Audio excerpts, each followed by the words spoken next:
सभी दोस्तों का बहुत बहुत स्वागत व अभिनंदन है। आइए दोस्तों सुनते हैं भगवान महात्मा बुद्ध के कुछ अनमोल विचार। उसके बाद जानते हैं स्वास्थ्य से संबंधित कुछ महत्वपूर्ण जानकारी। मित्रों, हमसे जुड़े रहने के लिए चैनल को सब्सक्राइब करें और बेल आइकॉन की बटन ऑन कर दें, जिससे हर एक वीडियो की नोटिफिकेशन आपको मिलती रहे। और हाँ मित्रों, हमें प्रोत्साहित करने के लिए कमेंट सेक्शन में ओके, थैंक्स, नमो बुद्धाय कुछ भी लिख दीजिए, लाइक ज़रूर कर दीजिएगा। दोस्तों, आज जो भगवान महात्मा बुद्ध का अनमोल विचार है वो है हंसी का महत्व। और उसके बाद दो ऐसे चीज़ों के बारे में जानेंगे, अगर हम इसे डेली अपने डाइट में ले रहे हैं तो उसका तो साइड इफ़ेक्ट कुछ नहीं है दोस्तों, लेकिन वह सभी पोषक तत्वों से भरपूर है और हमारे जीवन को निरोगी जीवन बना देगा। तो दोस्तों चलिए पहले सुन लेते हैं भगवान महात्मा बुद्ध के अनमोल विचार। मानव जीवन का एक अनिवार्य हिस्सा हंसना होता है। यह एक सद्गुण है जिससे हमारे जीवन को सुखमय और आनंदित बनाया जा सकता है। हंसी मुखौटे के पीछे छुपे असली भावनाओं को बयां करने का एक अद्वितीय तरीका है। गौतम बुद्ध ने भी इसी महत्वपूर्ण अस्तित्व को समझते हुए अपने उद्देश्यों में हंसने की महत्वपूर्णता को प्रमोट किया। आखिरी हंसी एक प्रेरणादायक कथा है जो हमें उस समर्पण की महत्वपूर्णता को बताती है जिसे हंसते हुए जीवन में लाने की आवश्यकता होती है। एक समय की बात है, गौतम बुद्ध एक बड़े संग्रहालय में पहुंचे जहां उन्हें अपने शिष्यों के साथ एक सादे बंधुओं का सम्मान करने का अवसर मिला। वह समय समय पर बंदरों की तरह अपने उनके साथ खेलते और हंसते रहते थे। उनके चेहरे पर हमेशा हंसी रहती थी जिससे वह सबके दिलों में छाए रहते थे। एक दिन एक संग्रहालय के बाहर की सड़क पर एक गरीब शख्स खड़ा हुआ था। वह बहुत ही दुखी और असहाय दिखता था। उसके पास ना तो खाने का कुछ था और ना ही वस्त्र धारण करने के लिए साधन। गरीब आदमी ने संग्रहशाला के बड़े दरवाजे की ओर देखते हुए सोचा कि शायद यहाँ कोई दयालु आदमी मदद कर सकता है। वह धीरे धीरे दरवाजे की ओर बढ़ा और अपने हाथों को फैलाकर मदद मांगने का इशारा किया। बुद्ध ने उस गरीब आदमी को देखा और उनकी ओर मुस्कुराते हुए बढ़े। वह उसके पास गए और उन्होंने अपने हाथों में से कुछ धन निकालकर उस आदमी के हाथ में दिया। गरीब आदमी ने धन्यवाद कहकर वहां से चला गया। उसके चेहरे पर एक नई उम्मीद थी कि किरण दिख रही थी। उसके बाद बुद्ध ने अपने शिष्यों से कहा, आपने देखा, मैंने उस आदमी को हंसते हुए धन दिया, लेकिन इसका असली मायना क्या है? उस आदमी ने मुझसे मदद मांगी और मैंने उसकी मदद की। हाँ, मैंने उसकी मदद की, लेकिन वास्तविकता में वह मेरी मदद करके मुझे आत्मा की मुक्ति की ओर एक कदम आगे बढ़ा दिया। यह कहानी हमें यह सिखाती है कि हसीने मुखौटे के पीछे छुपे असली भावनाओं की महत्वपूर्णता क्या होती है। बुद्ध ने हंसने के पीछे छिपी असली समर्पण और दया को समझा और उन्होंने इसे अपने उद्देश्यों में साझा किया। वह यह भी बताते हैं कि हंसने से ही हमारे आत्मा को और दूसरों को समझ सकते हैं और उनकी मदद करके आत्मा की मुक्ति की ओर आगे बढ़ सकते हैं। इसके साथ ही यह कहानी हमें यह भी सिखाती है कि हमें दूसरों की मदद करने में संकोच नहीं करना चाहिए, चाहे हमारे पास कितने ही संसाधन हो। हसीने मुखौटे के पीछे छुपे असली समर्पण की बजाय हमें अपने दिल की आवश्यकताओं को समझने और उन्हें पूरा करने में समय बिताना चाहिए। इस तरीके से आखिरी हंसी हमें यह सिखाती है कि हंसना ही न केवल एक व्यक्ति के चेहरे पर होने वाली एक आकर्षण छवि है, बल्कि यह उसकी आत्मा को भी आनंदित और पूर्ण करने का एक माध्यम है। गौतम बुद्ध की इस कहानी से हमें यह सीखने को मिलता है कि हमें अपने जीवन में हंसते हुए अपने आत्मा को और दूसरे को समझने का समय देना चाहिए और उनकी मदद करके हम भी आत्मा की मुक्ति की ओर एक कदम आगे बढ़ सकते हैं। अब दोस्तों चलिए जानते हैं वह कौन सी चीज़ें हैं तो सबसे पहले मित्रों हम ये जान लेते हैं कि उसमें क्या क्या पाया जाता है और उसके फायदे क्या है। जब हम फायदे और उसके तत्व के बारे में जानेंगे तभी हमें उसको पूरी समझ में आता है। दोस्तों हमारे शरीर को क्या चाहिए? हमारे शरीर को निरोगी रहने के लिए पोषक तत्व चाहिए, और वो पोषक तत्व तो हमें किस रूप में मिल रहा है और कैसे मिल रहा है ये भी होता है। तो हमारे शरीर को अगर डेली रिक्वायरमेंट के हिसाब से वो सारे पोषक तत्व मिलते रहें जो शरीर को आवश्यकता है, तो हमारा शरीर कभी बीमार नहीं पड़ेगा। और हमें खास करके ध्यान देना पड़ेगा, हम जो भी खाना खा रहे हैं, पानी पी रहे हैं, क्या हम उसका सही उपयोग कर रहे हैं, सही मात्रा में ले रहे हैं, या उसके सही तरीके का प्रयोग कर रहे हैं जिससे हमारे शरीर को कोई नुकसान ना हो। कभी कभी आप देखते होंगे कितने लोग खाना खाते हैं और ऐसे खाना खा रहे हैं जैसे वो खाना को नहीं खा रहे हैं, खाना उनको खा रहा है। मतलब अधिक मात्रा में पूरा ठूस ठूस के खाना खा लेंगे, फिर परेशान रहेंगे पेट में गैस, कब्ज, अपच से। तो हमें दोस्तों उतना ही खाना खाना है जितना मेरे शरीर की रिक्वायरमेंट है। भूख से ज़्यादा कभी भी ना खाएं, भूख से 60% कम ही खाएं। हम अपनी क्षुधा को शांत कर लें, भूख की शांत कर ले बस। जो खाएंगे तो हमारे शरीर को लगेगा, नुकसान नहीं करेगा। और हमें तली भुनी चीज़ों से दूरी बना के हमेशा रहना चाहिए। तली भुनी चीज़, ठंडी वस्तुएं, जो जितनी भी ठंडी वस्तु है, आप जितनी भी ठंडी चीज़ें खाएंगे दोस्तों, वो आपके शरीर के 3 दोषों को बिगाड़ देता है। वात, पित्त, कफ दोष, ये तीनों दोषों को डिसबैलेंस कर देता है। उसमें भी रीजन है, आपके शरीर का तापमान 37 डिग्री सेल्सियस हमेशा रहता है, 37 डिग्री सेल्सियस। अब ऊपर से जब आप उसमें ठंडा पानी पिएंगे तो शरीर से और जगह से ऊर्जा आएगी उसको गर्म करने के लिए, यानी कि आपके शरीर में जो ऊर्जा है एक्स्ट्रा खर्च हो रही, उसे नॉर्मल बनाने के लिए। जैसे कोई गर्म लोहा ले लीजिए, थोड़ा सा पानी डालिए, उस पर छन्न की आवाज़ आती है। इसीलिए वैसे हमारे शरीर में जब ठंडा पानी जाता है तो हमारे आर्गन कुछ ना कुछ डिस्टर्ब हो जाते हैं, और हमें हमारे शरीर को उस पानी को या उस चीज़ को नॉर्मल करने के लिए एक्स्ट्रा एनर्जी खर्च करना पड़ता है।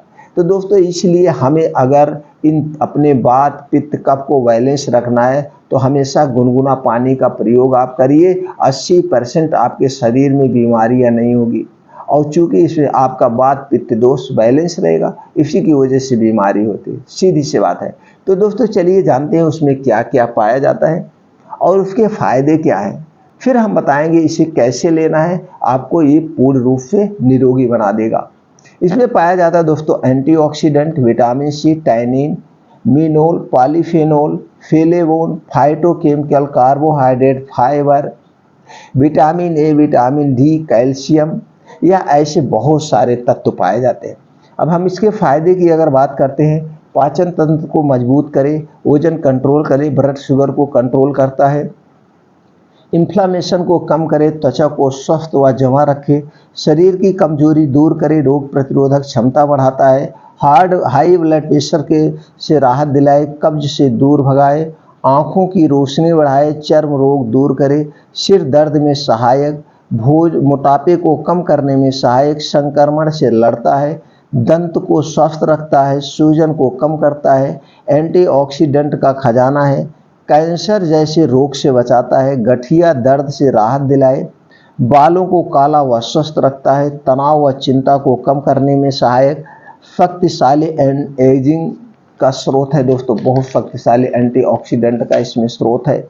और दूसरे में जो पाया जाता है दोस्तों, दूसरी चीज़ जो है उसमें पाया जाता है enzyme, antioxidant, iron, zinc, potassium, calcium, phosphorus, vitamin B6, riboflavin, niacin, vitamin, खनिज व अन्य स्रोत हैं।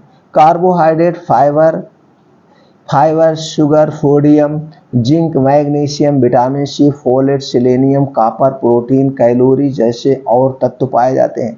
अब इसकी हम फायदे की बात कर ले दोस्तों, वजन को घटाने में सहायक, तनाव को कम करने में सहायक, मधुमेह की समस्या से बचाता है, जले व घाव में भी फायदा करता है, उच्च रक्तचाप में फ़ायदेमंद, कोलेस्ट्रॉल को नियंत्रण रखने में सहायक, एनर्जी को बूस्ट करने में सहायक, कमज़ोर हड्डियों को मजबूत बनाता है, रोग प्रतिरोधक क्षमता को बढ़ाने के लिए, हृदय रोग से लड़ने के लिए सहायक, दमा रोगों से बचाता है, ओरल हेल्थ के लिए फ़ायदेमंद, कैंसर रोधी गुण पाए जाते हैं, एसिडिटी को दूर करने में सहायक, मुहासे को दूर करने में सहायक, रोग प्रतिरोधक क्षमता को बढ़ाता है, चेहरे में झुर्रियों को दूर करने में सहायक, कटे और फटे ओठों को लिए फ़ायदेमंद, चेहरे की सफाई करता है, बालों में शाइनिंग लाता है। इतने सारे फ़ायदे हैं दोस्तों। अब हम इसे जानते हैं कैसे लेना है। आपने फ़ायदे जान गए, तत्व जान गए और दोस्तों आप समझ गए होंगे ये हमारे डेली रूटीन में अगर शामिल हो जाता है तो इसके बहुत सारे फ़ायदे हैं। और दोस्तों अगर हम इसके नुकसान की बात करें तो इसका कोई भी नुकसान नहीं है, बस हमें इसकी सही मात्रा मालूम होना चाहिए और उपयोग करने का सही समय और तरीका मालूम होना। तो दोस्तों चलिए जानते हैं इसे कब कैसे खाना है, कितनी मात्रा में खाना है। उसके पहले दोस्तों आप लोगों को एक बात बता दें, अपने आप को स्वस्थ व फिट रखना है तो आपके प्राकृतिक नियमों का पालन करना होगा, खाना खाने के नियमों, पानी पीने के नियमों का पालन करना होगा, योगा, प्राणायाम, मेडिटेशन, एक्सरसाइज अपने डेली दिनचर्या में शामिल कीजिए, चिंता मुक्त जीवन जीने की आदत डाल लीजिए। ये 4 रूल्स अगर आपने अपना लिया तो दोस्तों आपको कभी कोई बीमारी नहीं होगी। इन्हीं 4 रूल्स में जब आप कमी करते हैं या कुछ उल्टा सीधा होता है तभी आपके शरीर में रोग उत्पन्न होते हैं। तो दोस्तों चलिए जानते हैं खाने का उसका सही मात्रा व तरीका। तो दोस्तों आपको लेना है त्रिफला चूर्ण, पहली चीज़ है त्रिफला चूर्ण और दूसरी चीज़ है शहद।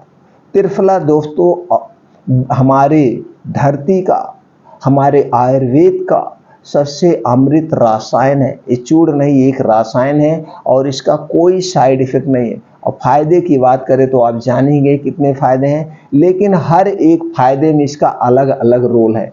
तो जो फायदा आज हम यहाँ पे बताने वाले हैं ये सब रोगों में फायदा करेगा, आपके शरीर को एकदम स्ट्रांग और मजबूत बना देगा, आपके शरीर के अंदर अथाह शक्ति आ जाएगी। और दूसरा जो शहद है दोस्तों, शहद के बारे में सब लोग जानते हैं, बच्चों को चटाते, आदमी चाटते हैं, इसके बहुत सारे बेनिफिट आपने जो सुना। अब इसका क्या प्रयोग, कैसे प्रयोग करना है, दोनों चीज़ें जान लीजिए। लेकिन मित्रों ये शहद जो है ये जो मार्केट में बिक रही है किसी भी कंपनी के हमारे अपने हिसाब से शुद्ध नहीं है। जब भी आप शहद यूज करना गांव में देखो निकालने आते हैं और गांव में कहीं ना कहीं इसका छत्ता लगा होता है, तो आप निकलवा के अपने आँख के सामने उस शहद को लीजिए, या आपके आस पास कहीं इस मधुमक्खी पालन का बिजनेस हो रहा है, फार्म है, वहाँ पे आप चले जाइए, वहाँ पे अपने सामने निकलवा लीजिए। जो छोटी मधुमक्खी होती है, मधुमक्खियाँ 2 टाइप की, एक बड़ी और छोटी, तो छोटी मधुमक्खी का शहद वहीं से खरीद लीजिए। अब कितना लेना है, त्रिफला चूर्ण 1 चम्मच लेना है, यानी 5 ग्राम से 6 ग्राम, और शहद लेना है 2 चम्मच यानी 10 ग्राम। 10 ग्राम लेना है दोस्तों, इससे कम भी ले सकते हैं, 5-5 ग्राम ले सकते हैं। अगर आपको मीठे से कोई एलर्जी है तो इसे 1 ही चम्मच लीजिए। 1 चम्मच शहद और 1 चम्मच त्रिफला आप ले सकते हैं। दोनों को एक में मिलाने के बाद इसको खाना कब है, जो सबसे ज़्यादा ज़रूरी है, इसे खाना है शाम को 5 से 6 बजे के बीच में। उस समय आपको ज़बरदस्त भूख लगती है। अब उस समय आप या तो चाट, पकौड़ी, समोसे, चाय कुछ ना कुछ खाने की इच्छा होती है, तो आपको उस समय कुछ नहीं खाना है, उस समय यही शहद और त्रिफला खाना है। अब शहद के साथ त्रिफला ले सकते हैं, घी के साथ ले सकते हैं, लेकिन घी में गाय का घी या भैंस का घी चल सकता है। गाय का घी मिल जाए तो अति उत्तम है, इसमें दोस्तों बहुत सारे गुण पाए जाते हैं। तो गाय का घी आप ले सकते हैं, लेकिन ये गाय का घी पैकेट का नहीं चाहिए, आपके खुद घर का हो, नहीं तो आपके कोई जानने वाला हो उसके घर से शुद्ध घी लेना है आपको, शुद्ध घी गाय का या भैंस का जो भी लीजिएगा। तो दोनों को ये 5 ग्राम त्रिफला, 5 ग्राम घी, दोनों को मिला करके 5 से 6 बजे के बीच आपको ऐसे ही खा लेना है मिला करके। इसके साथ कुछ भी खाना पीना नहीं है, 1 घूंट पानी भी नहीं पीना है। कितनी देर तक, 2 घंटे तक। इसको खाने के 1 घंटे पहले कुछ नहीं खाना है और इसको खाने के 2 घंटे बाद भी कुछ भी मुंह में नहीं डालना है। इसके बहुत सारे बेनिफिट है। 1 ही महीने में आपके शरीर में अजीब बदलाव होगा। इसके साथ साथ आपके शरीर में जो छोटी मोटी बीमारियां हैं स्वतः ठीक हो जाएंगी और नुकसान कुछ भी नहीं है। इसे हर आदमी खा सकता है, हर आदमी। दोस्तों, चाहे आप कोई दवा ले रहे हैं, कुछ भी कर रहे हैं, आपके शरीर के अंदर कोई बीमारी है तो भी आप इसे खा सकते हैं। इसमें एक मुहावरा बहुत ही प्रसिद्ध है दोस्तों, त्रिफला जो सेवन करे घृत शहद के संग, हाथी बांधे बगल में 3 कोस तक जाए। मतलब अगर आप त्रिफले को शहद और घी के साथ, दोनों में से कोई एक के साथ आप ले रहे हैं तो दोस्तों आपको हाथी जैसी ताकत होगी। बस इसके लिए आपको सुबह रोज डेली कम से कम 5 से 6 किलोमीटर मॉर्निंग वॉक करना है। मॉर्निंग वॉक के लिए दोस्तों आप 5 बजे से 7 बजे 2 घंटे का समय ज़रूर दीजिए, आपका शरीर पूरा निरोगी बना रहेगा। फिर मिलते हैं दोस्तों अगली जानकारी में।